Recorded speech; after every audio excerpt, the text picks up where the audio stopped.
everyone, welcome to Creatrix my dear students. We are back with a bang with लक्ष्य batch 2.0 और आप देखने जा रहे हो नेटवर्क का एक बेहतरीन lecture. But before we start, it is very important that I introduce myself for the students that are meeting me for the first time. Dear students, my name is Ankit Goyal. I got All India Rank 1 twice in GATE in 2014 and 2018. I was awarded gold medal by President of India himself in the year 2013 when I graduated from IIT. Till date, I have trained over 2 lakh students and currently I am working as a director at an academy for the GATE department. अब मेरे सभी बच्चे मेरे बारे में ये सारी बातें जानते हैं, लेकिन मैं कहता हूं बेटा सबसे इंपॉर्टेंट बात क्या है? इंपॉर्टेंट बात ये है बेटा कि आप लोग के लिए अन अकेडमी जितने ज्यादा से ज्यादा हो सकता है फ्री इनिशिएटिव लेके आता है और ये मेक श्योर करता है कि हमारे बच्चे हर कंपटीशन में सबसे आगे रहें. इसी डायरेक्शन में है ये लक्ष्य बैच 2.0 जो कि आपको आपके लक्ष्य तक पहुंचाएगा, आपको आपका टारगेट हिट करने में मदद करेगा. That is get 2023. और देखो इसी तरह के फ्री सेशंस आपके लिए और भी अवेलेबल हैं. आपको बस इस लिंक पे जाना है और यहां पे ना ढेर सारे प्रैक्टिस क्वेश्चन है. अगर आप इस लिंक पे जाओगे ना, आपको ना यहां पे कंसेप्ट थ्रू क्वेश्चन में नेटवर्क का क्वेश्चन प्रैक्टिस मिलेगा. गेट पीवाईक्यू बाय एआईआर 1 में आपको नेटवर्क के पीवाईक्यूज मिलेंगे इलेक्ट्रिकल और ईसीई के. तो अगर आप इस सीरीज के साथ ये दोनों सीरीज भी फॉलो करते हो तो आपसे नेटवर्क का कोई क्वेश्चन नहीं बचेगा. That is a guarantee. चलो, तो ये सर्किट मैंने आपको कल दिया था और मैंने आपसे बोला था कि इसको होमवर्क में करके लाना. जल्दी से आंसर छाप दो यार चैट में, क्या क्या निकाले हो सब लोग. और आज मैं देख रहा हूं अटेंडेंस कुछ एक्स्ट्रा लो दिख रही है भाई. ऐसा क्यों है? ऐसा क्यों है कि अटेंडेंस नहीं है आज?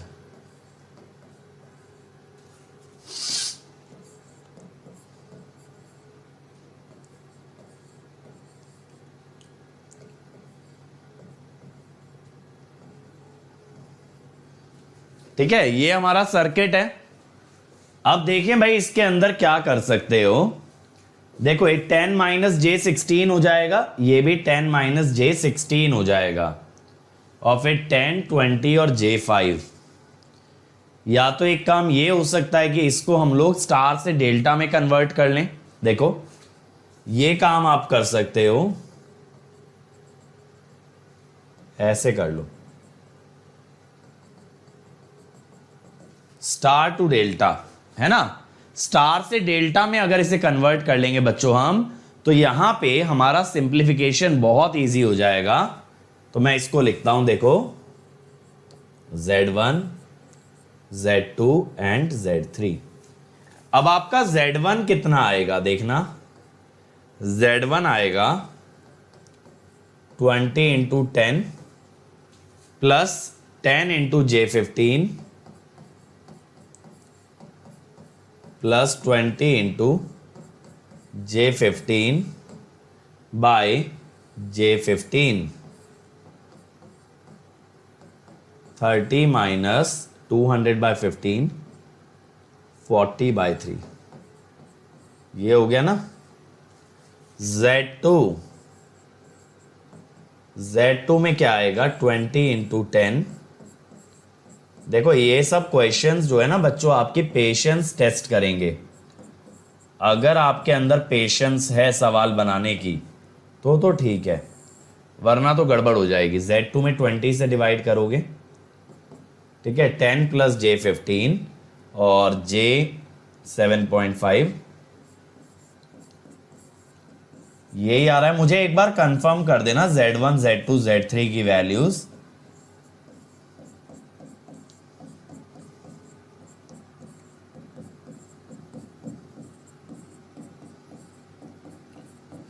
Twenty plus J15 plus J30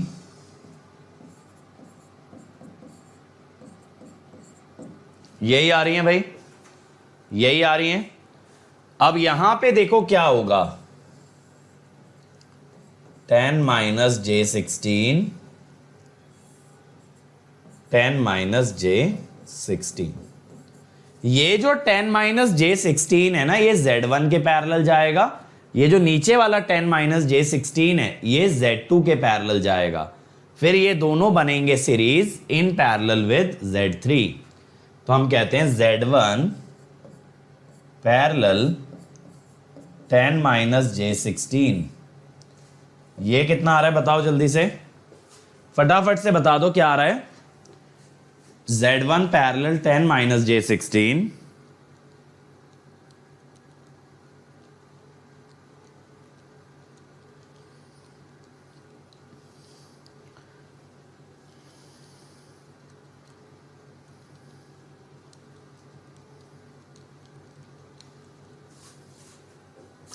$8.721 minus J 8.937, Z2 parallel 10 minus J16, ठीक है, Z2 है 10 प्लस J 22.5,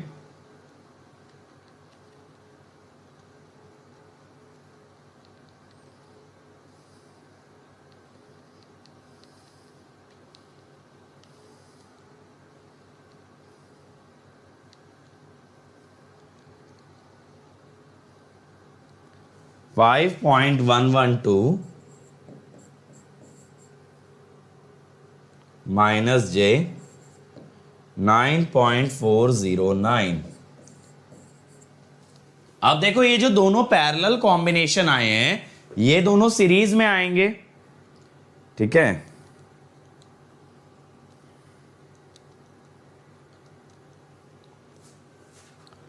इन दोनों का नेट बनेगा सीरीज में 13.833 माइनस J 18.345, ये बन गया भाई, ठीक है। अब ये Z3 के साथ पैरेलल में जाएगा, Z3 है 20 प्लस आयोटा इंटू 45,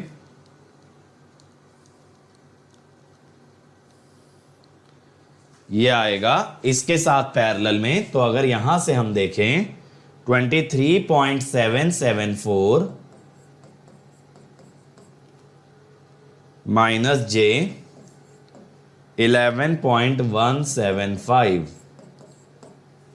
अब भाई रिजल्टेंट कितना आएगा, रिजल्टेंट में 8 और J12 भी सीरीज में आ जाएंगे, तो 8 और J12 आ गए तो 31.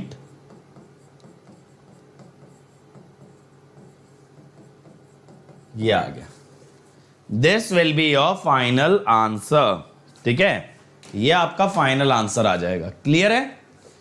तो क्वेश्चन में कैलकुलेशन है, कुछ ऐसा खास दिमाग वाला नहीं है, लेकिन बेटा कॉम्प्लेक्स नंबर की कैलकुलेशन के साथ आपको कंफर्टेबल होना पड़ेगा, वरना बाद में बहुत ज्यादा परेशान हो जाओगे, ठीक है बेटा। प्रखर मैंने 3 फेज एकदम बेसिक से पढ़ा रखा है, अपनी स्पेशल क्लास में 3 लेक्चर लिए हैं 3 फेज पे। चलो अब आज का लेक्चर शुरू करते हैं।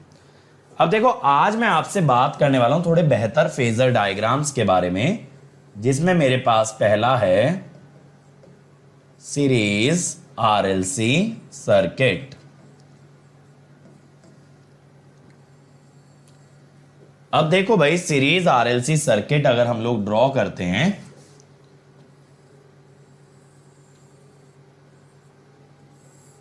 आपको पता है सीरीज सर्किट में क्या करना पड़ता है।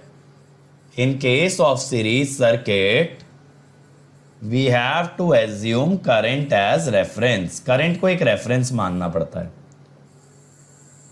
ये बन गया देखो सीरीज सर्किट RLC। अब यहां पे देखो क्या होता है, ये I हो गया, ये VR, ये VL और ये VC। अब भाई यहां पे कैरेक्टरिस्टिक क्या क्या है एक एक एलिमेंट की। VR lies in same phase as I, ठीक है। इंडक्टर के केस में VL leads I by 90 degree, capacitor के केस में VC lags I by 90 degree. और एक और चीज by means of KVL, Vs is Vr plus VL plus VC. Vr plus VL plus VC, that is basically your Vs. समझ में आया इतना? अब देखो यहां पे जब फेजर डायग्राम बनाओगे बंधु, तो ये तो हुआ I। अब इसके अंदर क्या होगा, सेम फेज में आ गया VR, नीचे आ गया VC, करंट से 90 डिग्री लैगिंग, और ऐसे ऊपर आ जाएगा VL। अब अगर आप एक चीज देखो तो VL और VC अपोजिट हैं, एग्जैक्टली अपोजिट हैं। तो भाई इनका रिजल्टेंट कितना आएगा ये इस बात पे डिपेंड करेगा VL और VC में से बड़ा कौन है। बात समझ रहे हो ना भाई? जो बड़ा है रिजल्टेंट उसी की दिशा में आएगा। ऐसा सोचो, जब दो वेक्टर 180 डिग्री पे होते हैं या दो फेजर 180 डिग्री पे होते हैं तो उनका एडिशन एक्चुअल में बन जाता है उनका सब्ट्रैक्शन। और जब दो क्वांटिटी सब्ट्रैक्ट होती हैं तो रिजल्ट क्या आएगा ये इस बात पे डिपेंड करता है दोनों में से बड़ा कौन है। तो मैं क्या बोलता हूं, resultant of VL and VC depends on which one of them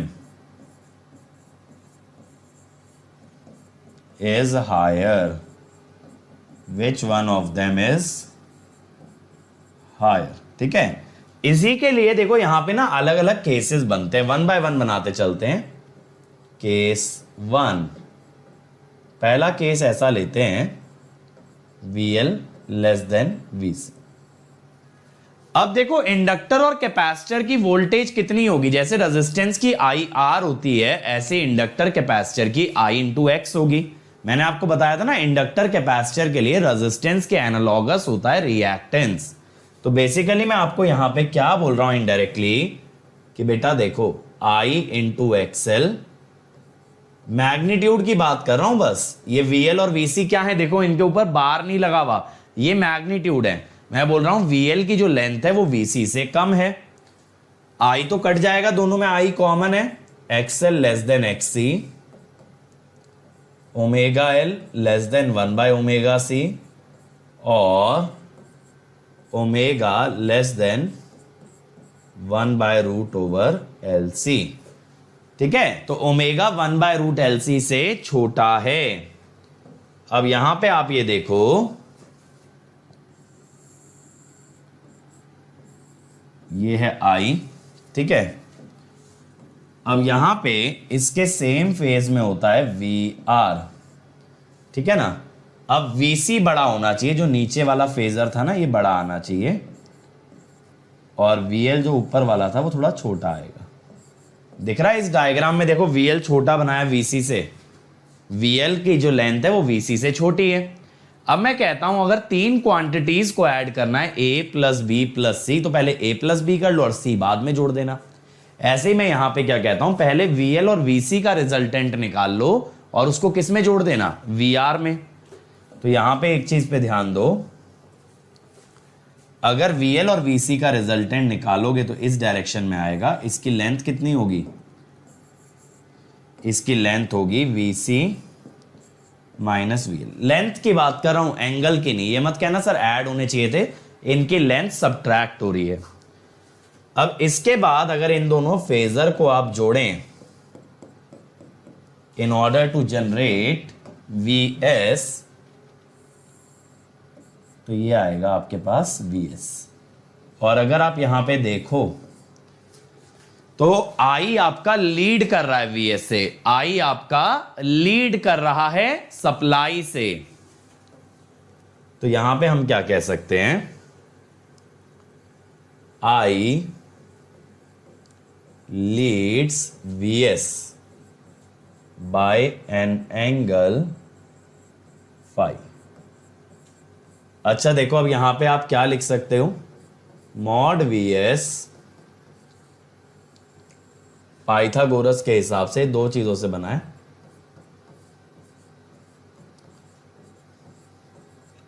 we are होता है आई आर, तो देखो आई तो बाहर ही आ जाएगा, मॉड आई, अंदर बचेगा आर। ये भी आई एक्सी और आई एक्सएल होते हैं ना, तो मैंने सब में से आई निकाल लिया। समझ में आया इतना? मैंने सभी के अंदर से आई निकाल लिया बाहर, तो मॉड आई आ गया। अब अगर फाई एंगल चाहिए, फाई होगा tan इनवर्स ट्राइंगल के अनुसार, देखना VC minus VL by R, sorry VR, not by R, by VR। अब सब में से फिर आई कॉमन निकाल लो, आई कट जाएगा। अब ये तो हुआ भाई फेजर वाला तरीका, लेकिन हम लोग एक और मेथड भी तो जानते हैं, हम लोग एक और मेथड जानते हैं जो होता है इंपीडेंस मेथड। अगर आप इंपीडेंस मेथड से अप्रोच करते तो आप लिखते Z R plus j XL minus जे एक्सी। ठीक है, नाउ सिंस हमने केस ये लिया है कि XC is greater than XL, तो आप Z को ये लिख सकते थे R माइनस जे XC माइनस XL, ये लिख सकते थे ना। अब यहां पे हम क्या कहते, पहले Z को ही अगर लिख लें,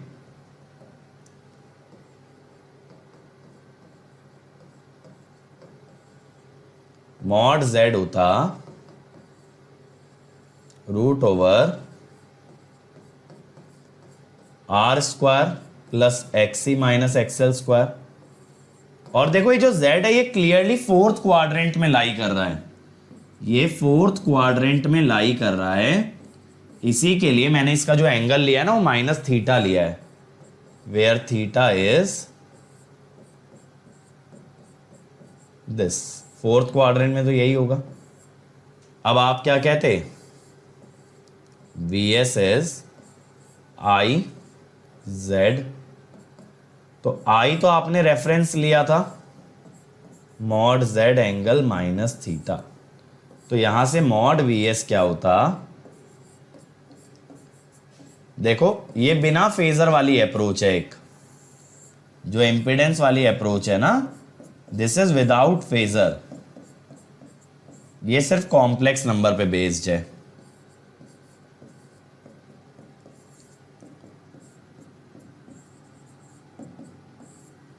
देखो यही हमने फेजर से डिराइव किया था।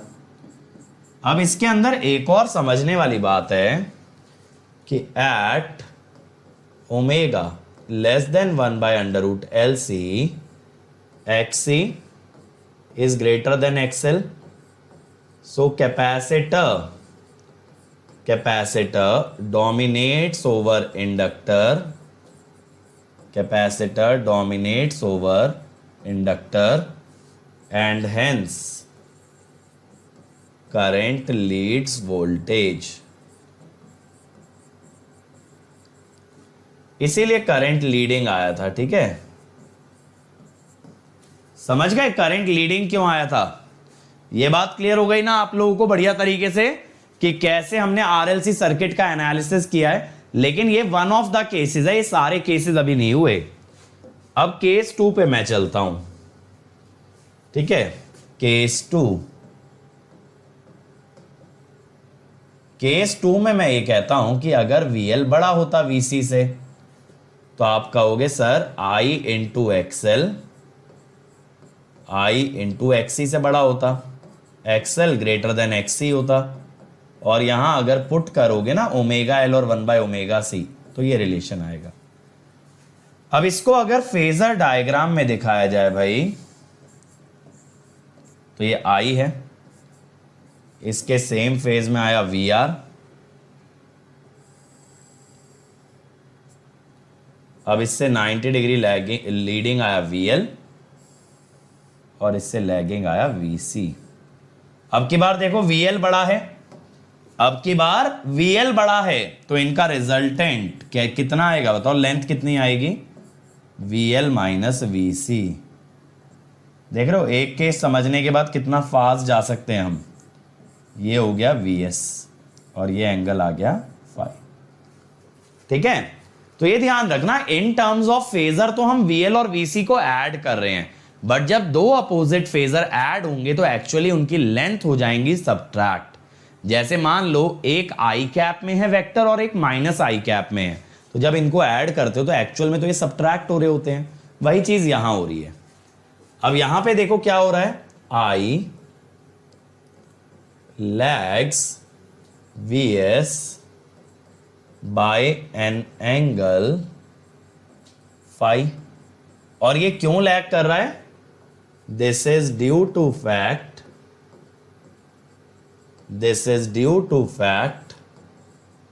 that XL is greater than XC, so inductor dominates. ठीक है, इंडक्टर बेसिकली डोमिनेट कर रहा है ना आपका कैपेसिटर पे, इस वजह से। अब इसके बाद देखो मॉड ऑफ वीएस अगर निकालना चाहोगे, root over V R square. अब आपको पता है सब में आई आर और आई एक्सएल आता है, तो आप आई कॉमन निकाल लो।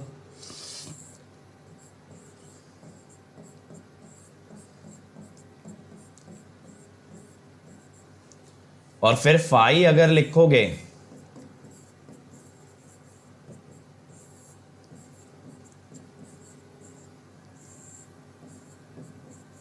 अगेन इनमें से आई कॉमन निकाल लो, तो देख रहे हो इस बार एक्सएल माइनस एक्ससी चल रहा है instead of XC minus XL. सीधी सी बात है भैया, जो बड़ा होगा उसमें से छोटा सबट्रैक्ट किया जाएगा। अब यहां पे अगर आप z लिखते हो R plus j XL minus j XC, तो बेटा एक्सएल तो बड़ा है, तो अब की बार देखो एक्सएल माइनस एक्ससी बना और ये कौन से क्वाड्रेंट में लाई कर गया, फर्स्ट क्वाड्रेंट में।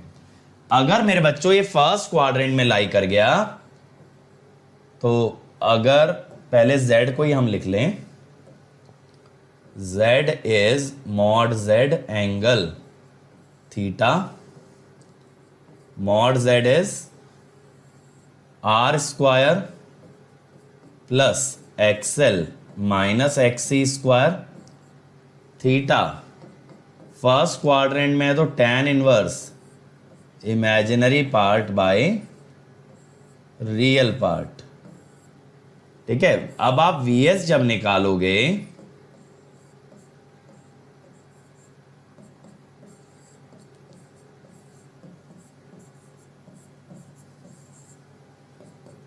I mod Z at an angle theta, तो मॉड ऑफ VS क्या होगा, I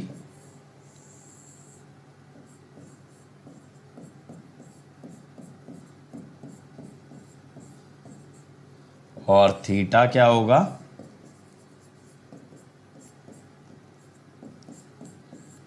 तो देखो आ गया ना same result. Same result impedance वाले मेथड से भी आ गया। ये बात क्लियर हो गई, सेम रिजल्ट मिलता है बेटा exactly with the end without drawing the phasor. अब मैं चलता हूं आखिरी केस पे, इसके आखिरी केस पे, जहां मैं ये कहता हूं कि दोनों बराबर हो जाएं। अगर दोनों बराबर हो गए तो आप समझ सकते हो XL will be equal to XC, जिसका मतलब omega L will be equal to 1 by omega C, या ये कह दो omega equal to 1 by root L C. इस कंडीशन को हम कहते हैं resonance. Resonance as a topic पूरी की तरीके से बाद में पढ़ेंगे, पूरा फुल फ्लेजेड टॉपिक आएगा आगे, तो अभी इस पे ध्यान मत दो, बट ये ध्यान रखो इसको रेजोनेंस कहते हैं। अभी आप फेजर पे ध्यान दो, ये हुआ आई, इसके सेम फेज में V R, 90 degree lagging VL, 90 degree lagging VC। अब जब ये दोनों इक्वल एंड अपोजिट होंगे मेरे भाई, तो इनका रिजल्टेंट 0। ये डबल लाइन का मतलब है they are cancelling each other out. तो यहां पे अगर आप सप्लाई निकालते हो VS, जो आपने लिखा था VR प्लस VL प्लस VC, it will come out to be same as VR। तो ये VR ही VS है। इससे क्या समझे, VS lies in same phase has current. समझ गए? और सारी की सारी वोल्टेज किसके अक्रॉस आ गई? रेजिस्टेंस के, क्योंकि V R is equal to V S. तो जितना भी आपने सप्लाई लगाया है that appears across the resistance. ठीक है, तो ये वाला पॉइंट इसके नीचे लिख भी लेना। Entire supply voltage, entire supply voltage appears across the resistance, entire supply voltage appears across the resistance। अगला point, since supply voltage and current lie in the same phase, since supply voltage and current lie in the same phase, so it appears from the source side, as if the network is resistive। समझ गए? तो source के तरफ से देखेंगे तो ऐसा ही नजर आएगा कि नेटवर्क एकदम प्योरली रेजिस्टिव है, इसके अंदर ना इंडक्टर ना कैपेसिटर। सप्लाई को क्या पता? सप्लाई को तो ये दिख रहा है V और I सेम फेज में। V और I सेम फेज में सिर्फ किसके लिए होते हैं? रेजिस्टेंस के लिए। ठीक है, तो ये वाला सर्किट हुआ हमारा पूरा। अब हम अगले सर्किट पे चलते हैं, that is parallel RLC circuit. ठीक है, अब पैरेलल RLC सर्किट में क्या करना रहता है?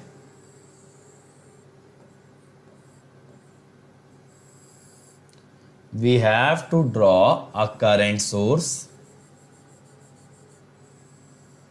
feeding a resistance, an inductance and a capacitance।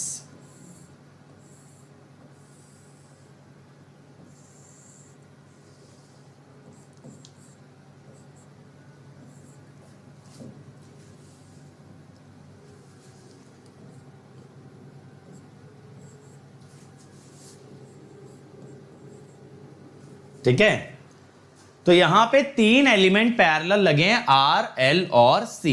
But इससे पहले हम आगे बढ़े, पहले इन तीनों के बारे में जान लेते हैं भाई। ये है IR, IL और IC। ठीक है, और अभी देखो रेजोनेंस के बारे में ज्यादा बात नहीं करेंगे, रेजोनेंस के बारे में डिटेल करेंगे रेजोनेंस टॉपिक में। ठीक है, पूरा टॉपिक है रेजोनेंस। अब देखो मैं पहले क्या कहता हूं, IR lies in same phase as V, IL lags V by 90 degree, IC leads V by 90 degree. ठीक है, अब यहां पे आप क्या कह सकते हो? KCL के हिसाब से entering current is equal to leaving current. ठीक है, अब एक बार बंधु इसका फेजर अगर बनाएं तो रेफरेंस क्या लेंगे? रेफरेंस लेना पड़ेगा वोल्टेज को। वोल्टेज के सेम फेज में आएगा हमारा current, that is IR। Voltage से 90 डिग्री लैग करेगा IL, और वोल्टेज से 90 डिग्री लीड करेगा IC। अब अगेन देखो सिमिलर प्रॉब्लम है जो सीरीज सर्किट में थी कि भाई IL और IC में से जो बड़ा होगा वो गवर्न करेगा सर्किट का नेचर। सर्किट किस तरह से बिहेव करेगा, that will be governed by whether IL is bigger और IC। ठीक है, comparison of IL and IC determines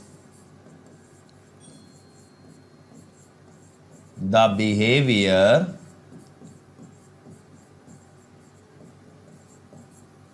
of network।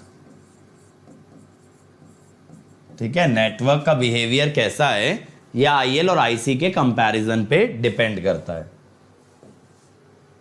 अब चलो सबसे पहले ले लेते हैं case 1, IL greater than IC. तो आईएल क्या होगा, V बाय ओमेगा एल।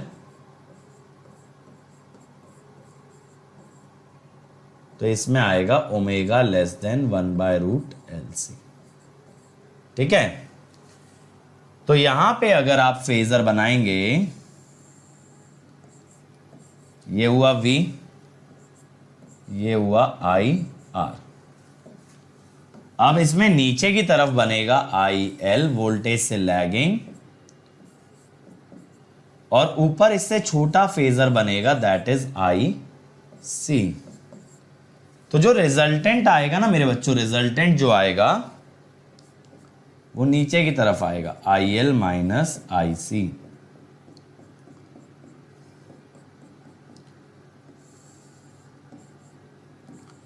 तो ये आया आई एस, और यहां पे देखो आई एस लैग कर रहा है वोल्टेज से, current is lagging behind the voltage. तो आप क्या कह सकते हो, I S lags voltage by N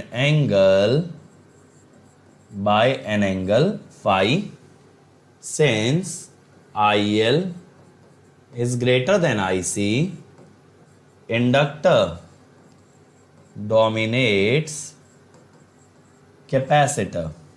ठीक है, इसीलिए लैगिंग आया है। अब यहां पे आप क्या कह सकते हो, अगर आपको IS का मॉड चाहिए तो that is root over IR square plus, अब आप एक चीज समझना मेरे भाई, यहां पे जो होगा ना आई आर को आप लिखोगे, चलो मैं एक बार पूरा लिख के दिखाता हूं, V बाय आर, ये V by X L minus V by X C. V तो आप कॉमन निकाल लोगे।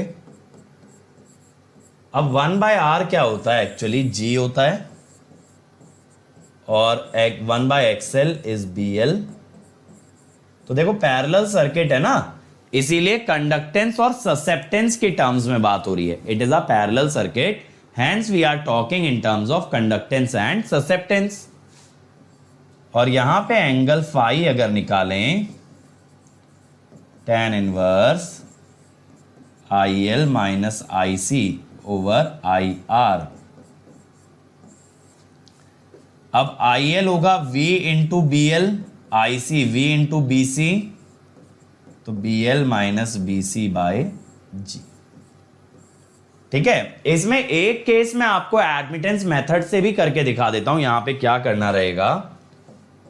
तो देखो हम क्या बोलेंगे, अगर एडमिटेंस लिखी जाए 1 by R plus 1 by J XL plus J X C.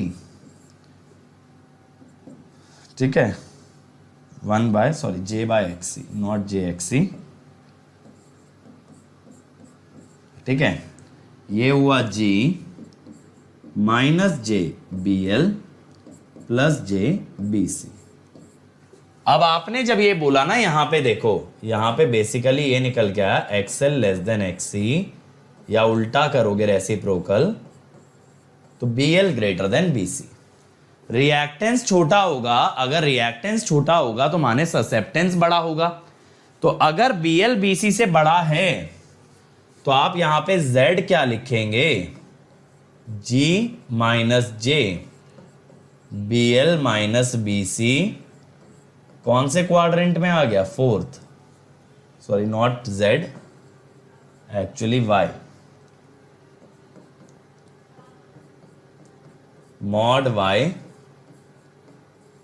Fourth quadrant में तो यही होगा।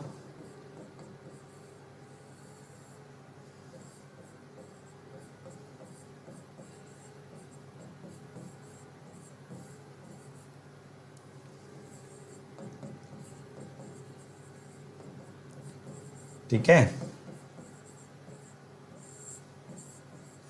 अब इसके बाद हम क्या कहेंगे कि I S is V into Y. V तो रेफरेंस है और ये mod Y angle minus theta है, तो v into mod Y angle minus theta, जिससे कि हमारे पास क्या निकल के आ गया, mod I S v into root over G square plus B L minus B C square, और angle I S is minus theta minus tan inverse B L minus B C by G. तो same ही result मिल गया ना भाई। Angle of voltage is zero, angle of I S is minus theta, इसका मतलब I S lags voltage by an angle theta, by an angle theta. समझ में आई बात? थीटा एंगल से लैग कर रहा है। क्लियर हुआ? इतना क्लियर है ना सबको एडमिटेंस से कैसे अप्रोच करना है। अब इसका दूसरे केस पे चलते हैं, केस नंबर 2।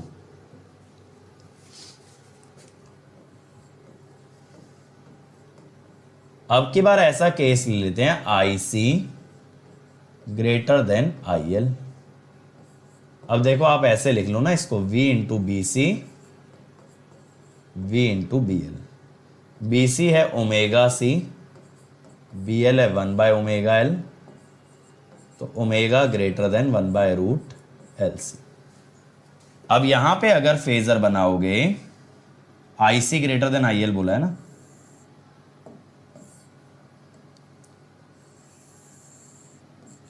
ये हुआ V,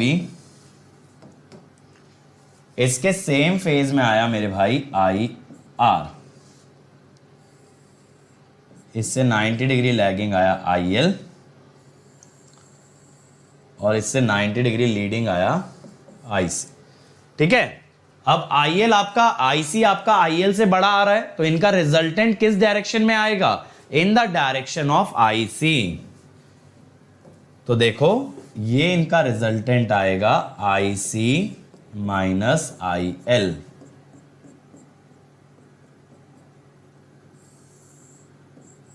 तो ये हुआ आई एस, ये लीड कर रहा है वोल्टेज से बाय एन एंगल फाई। और इसका लॉजिक भी बड़ा सिंपल है यार, I S leads voltage by an angle phi as I C is greater than IL, so capacitor dominates inductor. अब यहां पे अगर आप मॉड IS निकालने जाओगे तो दो का सम कर रखा है ना आपने, I R square plus I C minus I L का स्क्वायर। अब मैं डायरेक्टली लिख रहा हूं, V कॉमन निकाल लोगे, आई आर के लिए क्या करना पड़ेगा, V इंटू जी, तो G रह गया अंदर, आई सी के लिए V इंटू बी सी, और आई एल के लिए V इंटू बी एल। ये हुआ। और ये जो एंगल फाई है, this is tan inverse V C, sorry not V C, I C minus I L by I R. अब आई सी होगा V into B C, V into B L, और V into G. तो V अगर काट दो ये आ जाता है। ठीक है, ये बन जाता है। यहां पे अगर आप एडमिटेंस भी लिखते, तो आप लिखते 1 by R minus J B L plus J B C, यानी G प्लस जे B C minus B L. ये किस क्वाड्रेंट में आती भाई, फर्स्ट क्वाड्रेंट। अगर ये फर्स्ट क्वाड्रेंट में आती तो मॉड ऑफ y क्या होता, G square plus B C minus B L square. Angle of Y क्या होता, tan इनवर्स पॉजिटिव में आता ना, B C minus B L by G. ठीक है, अब आप जब लिखते आई एस तब आप लिखते v इंटू वाई, तो ये होता mod v angle 0 mod y angle theta, तो mod v into mod y angle theta. तो यहां से मॉड ऑफ आई एस आ जाता मॉड v, जो अभी हमने निकाला भी था, G square plus B C minus B L का स्क्वायर, और एंगल ऑफ आई एस आ जाता theta tan inverse B C minus B L by G. अब ये जो एंगल आ रहा है ये 0 से तो बड़ा ही आ रहा है ना, therefore I S leads V by theta, क्योंकि v का एंगल तो 0 है, I का एंगल ज्यादा है, I का एंगल ज्यादा है। हरेंद्र 1/j⍵c बेटा इंपीडेंस होता है कैपेसिटर का, अगर भूल जाते हो तो 1/sc याद होगा, 1/sc अगर इंपीडेंस है, s की जगह j⍵ रखो तो 1/j⍵c इज द इंपीडेंस, तो j⍵c इज द एडमिटेंस। अब इसके बाद तीसरा केस और आखिरी case, case 3, IL is equal to IC, जिसका मतलब BL is equal to BC, तो ओमेगा इक्वल टू 1/√LC। अब यहां पे देखो क्या होगा कि आपका not voltage, actually this is your current as a reference, इसके सेम फेज में, सही तो बना रहे थे यार, वोल्टेज वॉज द रेफरेंस, इसके सेम फेज में IR, इससे देखो 90 डिग्री लैगिंग IL, और इससे 90 डिग्री लीडिंग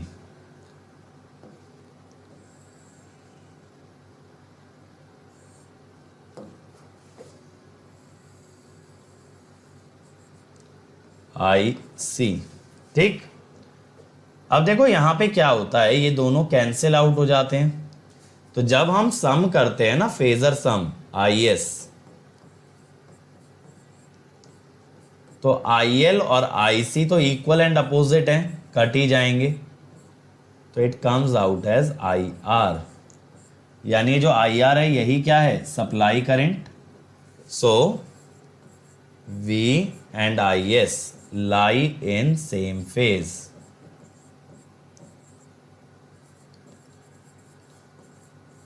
तो इसका क्या मतलब हुआ, circuit appears as purely resistive,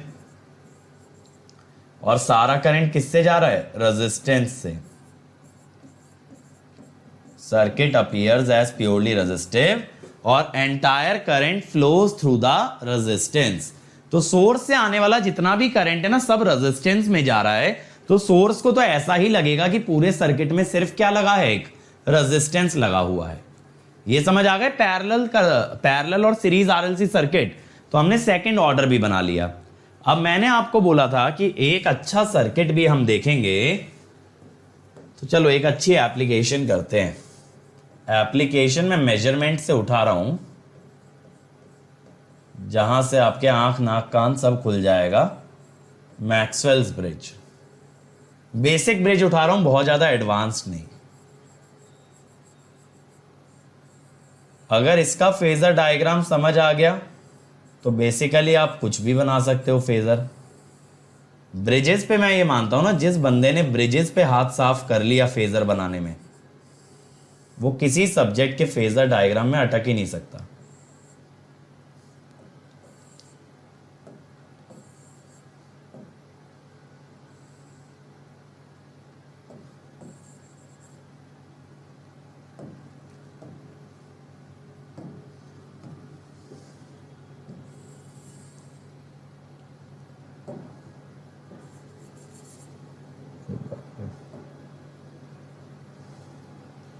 अब इसको रब कैसे करेंगे यार।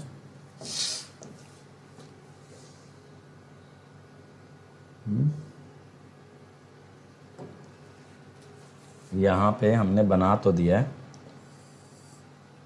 चलो तुम लोग ये लाइन मत ड्रॉ करना यार पूरी, मैंने ज़्यादा होशियारी कर दी है।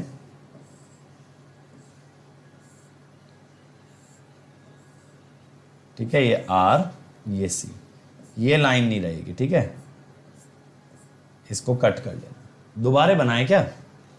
चलो जाने दो, दोबारा क्या बनाना समझ जाओ। ये बीच में लाइन मत ड्रॉ करना। ये होता है डिटेक्टर,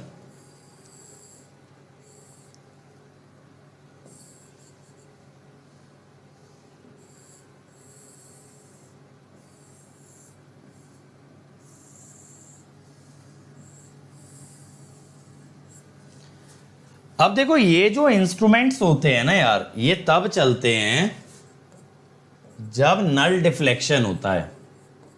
नल डिफ्लेक्शन का मतलब क्या होगा सर? नल डिफ्लेक्शन का मतलब है कि डिटेक्टर में कोई करंट नहीं जाएगा। ठीक है, ब्रिजेस जो है ना, हम बात करते हैं बैलेंस स्टेट के अंदर, तो यानी हम क्या ले रहे हैं?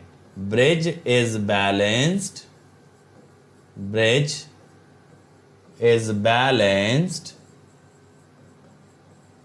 so it works at null deflection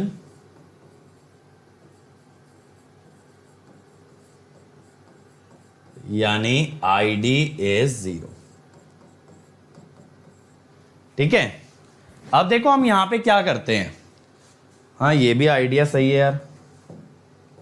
इस लाइन के ऊपर अगर हम ब्लैक कलर कर दें तो ये दिखना ही बंद हो जाएगी।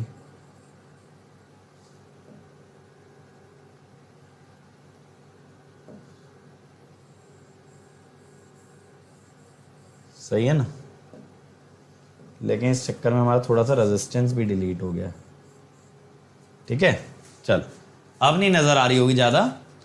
तो देखो यहां पे हम क्या करते हैं बेटा, सबसे पहले ना मैं बात करता हूं I1 की। इसको मैं रेफरेंस ले लेता हूं। किसको मैं रेफरेंस ले रहा हूं? I1 को। अब यहां पे देखो दो वोल्टेजेस आएंगी, VR1 और भैया VL1, जो मिला करके कितनी बनेंगी? V1। समझे? Consider I1 as reference.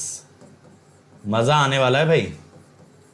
ठीक है, यहीं पे फेजर डायग्राम बनाना स्टार्ट करता हूं।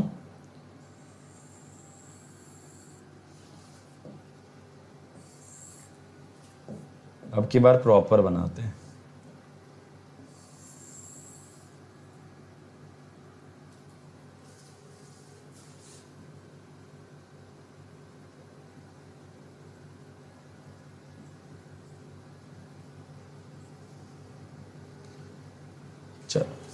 ये एरो सीधा नहीं है ना, मुझे चाहिए एकदम सीधा एरो। स्टिल टेढ़ा ही जा रहा है यार।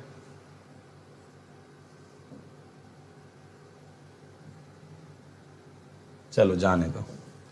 ये हो गया I1। ठीक है, अब I1 के सेम फेज में आएगा VR1। ठीक है, I1 के सेम फेज में क्या आएगा? VR1।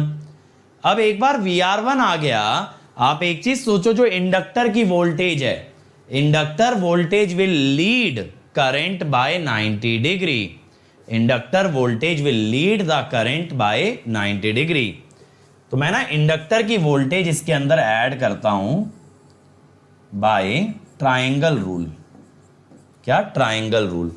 ट्रायंगल रूल क्या होता था? जहां पे कि एक वेक्टर दूसरे वेक्टर की टिप से बनाते थे, फिर पहले वेक्टर की स्टार्टिंग और दूसरे की एंडिंग से मिल जाता था सम। दोबारा समझना, ये पहला वेक्टर हुआ VR1, इसकी टिप से बना VL1। इन दोनों का सम कैसे निकालेंगे? पहले की पूंछ से दूसरे का सिर जोड़ के। ठीक है, टेल से हेड जोड़ के। कैसे? देखो, ऐसे ये आ गया आपके पास बेटा V1। ठीक, अब देखो भैया डिटेक्टर में तो कोई करंट गया नहीं, तो इधर कितना करंट गया, अगेन I1। डिटेक्टर में जब कोई करंट नहीं गया तो I1 गया, तो I1 ही इधर गया और ये वोल्टेज बनी V2। ठीक है, no current in detector,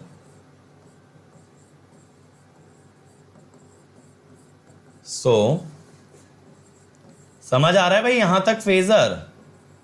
so current through R2 is I1। अब मेरे भाई एक सिंपल सी बात अगर सोचें, अगर इसके अंदर भी करंट I1 है तो V2 कितना होगा, V2 होगा I1 R2। रेजिस्टेंस की वोल्टेज करंट के सेम फेज में आती है, ये हो गई हमारी V2 हो गई। अब देखो अगर ये V1 और ये V2 जोड़ लिया जाए, अगर मैं V1 और V2 जोड़ लूं तो क्या मुझे सप्लाई वोल्टेज मिल सकती है, जी सर बिल्कुल मिल सकती है। तो मैं आपको यही लिखता हूं, बाय KVL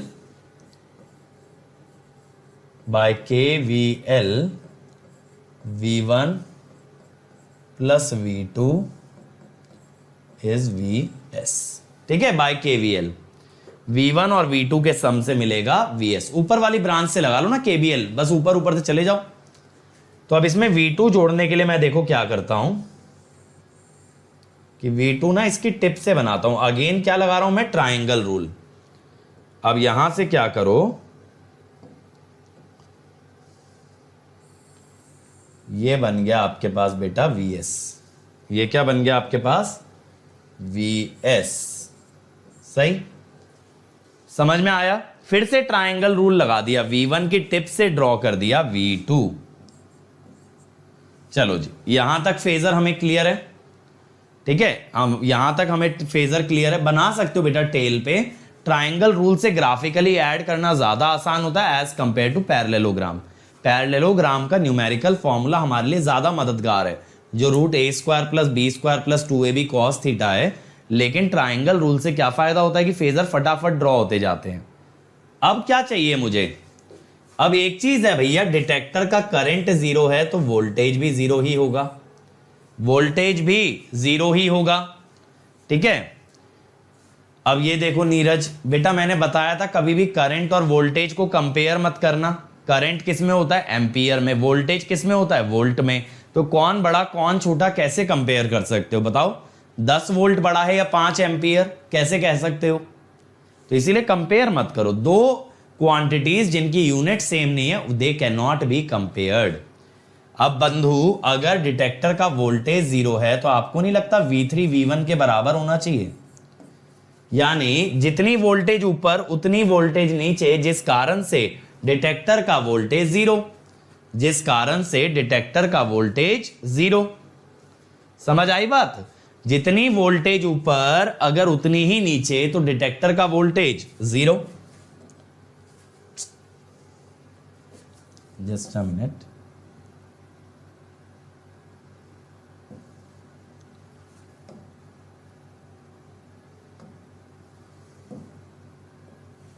हाँ तो हम क्या बोल रहे थे कि sense ID is 0, VD is 0, तो V1 is equal to V3।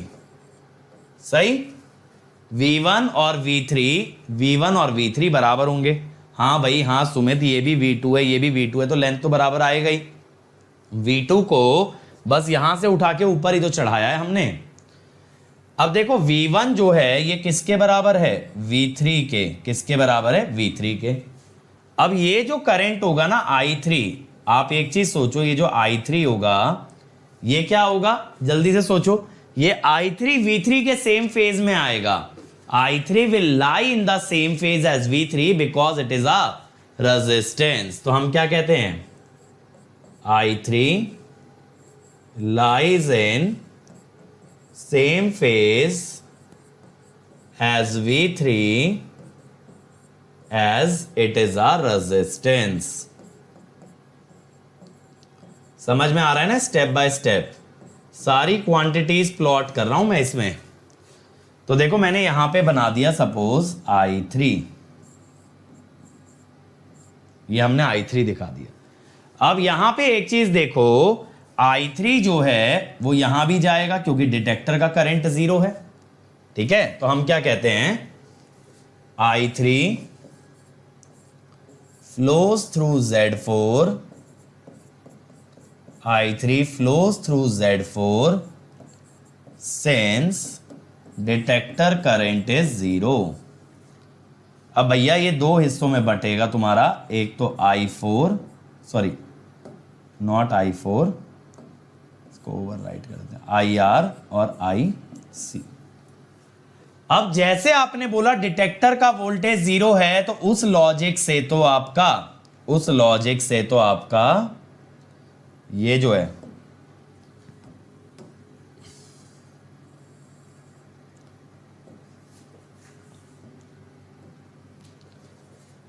है ना आपका वोल्टेज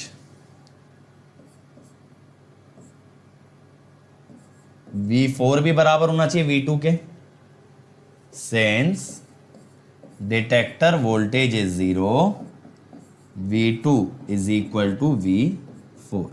सही है, सही है।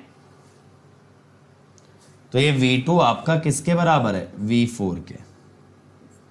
समझ गए। अब बंधु अगर ये V4 मिल गया हमें, तो IR एक रेजिस्टेंस का करंट है, वोल्टेज के सेम फेज में लाई करेगा। IC कैपेसिटर का करंट है, वोल्टेज से 90 डिग्री लीड करेगा। तो मैं कहता हूं IR lies in same phase as V4 and IC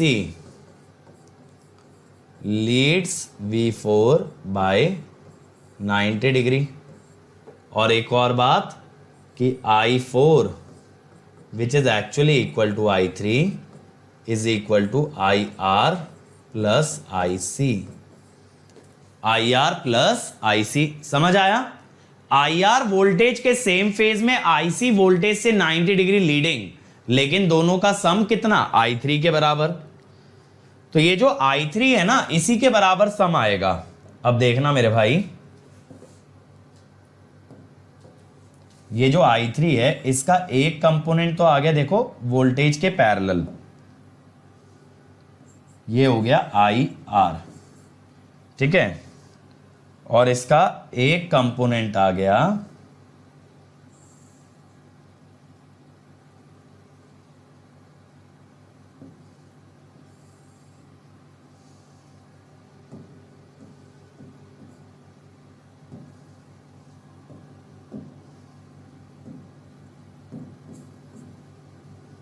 चलो आप ऐसे बना लो, ये हो गया IC। समझ आया। मैंने I3 को दो पार्ट में तोड़ दिया, हॉरिजॉन्टल और वर्टिकल। हॉरिजॉन्टल वाला कंपोनेंट वोल्टेज के सेम फेज में, इसीलिए IR। वर्टिकल वाला कंपोनेंट वोल्टेज से 90 डिग्री पे, इसीलिए IC। अब बन गया ना, देखो सारे करंट और वोल्टेज। वोल्टेज किसकी मैं बात कर रहा हूं, V4 की। V4 के सेम फेज में आना चाहिए IR, तो इसका हॉरिजॉन्टल कंपोनेंट बना IR। और वोल्टेज से 90 आना चाहिए IC, तो इसका वर्टिकल कंपोनेंट बन गया IC। समझ में आया। तो अब एक चीज सोचो, अगर ऐसे सर्किट का तुमने फेजर बना दिया, तो बाकी नेटवर्क के सर्किट्स की क्या ही औकात है तुम्हारे आगे, वो तो बन ही जाएंगे। ठीक है सर, ये बेटा ब्रिज जो है ना आपका, ये मेजरमेंट में आता है, लेकिन क्या है, फेजर जब आप नेटवर्क से सॉलिड करोगे, तब तो आप मेजरमेंट में, मशीन में, पावर सिस्टम के फेजर बनाओगे। अगर यहीं फेजर की नॉलेज अधूरी रह गई, अगर यहीं हम फेजर का असली रूप नहीं देखे, तो फिर वहां उन सब्जेक्टों में हमारी क्या ही उम्मीद बचती है। समझ रहे हो मेरी बात। तो वहां आपके पास कुछ भी उम्मीद नहीं है। क्लियर हो गई ये बात। चल, तो फिर आजकल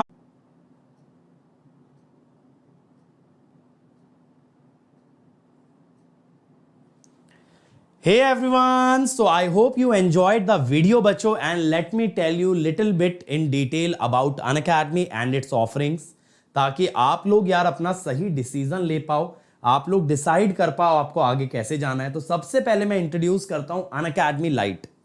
ये हमने बेटा इस साल first of its kind test series launch की है, सेपरेट टेस्ट सीरीज, और ये आप ही जैसे बच्चों के लिए जो लोग सेल्फ स्टडी से तैयारी कर रहे हैं। हम अप्रिशिएट करते हैं आपका एफर्ट, आपकी मेहनत, और इसी वजह से हम आपके लिए लेके आए अनअकैडमी लाइट टेस्ट सीरीज। यहां पे आप खुद को टेस्ट कर पाओगे, आपको मल्टीपल टेस्ट मिलेंगे, वो भी मिनिमम प्राइस में। आपको मिलेंगे topic test, subject test, multi subject test और फिर मॉक टेस्ट, और सबके सब हाईएस्ट क्वालिटी के मिलेंगे। और यहां पे आपको ना लाइव एनालिसिस कराया जाएगा टॉप एजुकेटर्स के साथ। तो आपको बस क्या करना है, अनअकैडमी ऐप पे जाके लाइट सिलेक्ट करना है और वहां पे पेमेंट करते टाइम अंकित ESE कोड लगा देना, ताकि आपको ये टेस्ट सीरीज मिनिमम प्राइस में ऑफर हो जाए। ठीक है। और देखो हमने बेटा आपके लिए लॉन्च किया है Unacademy study material called as notes.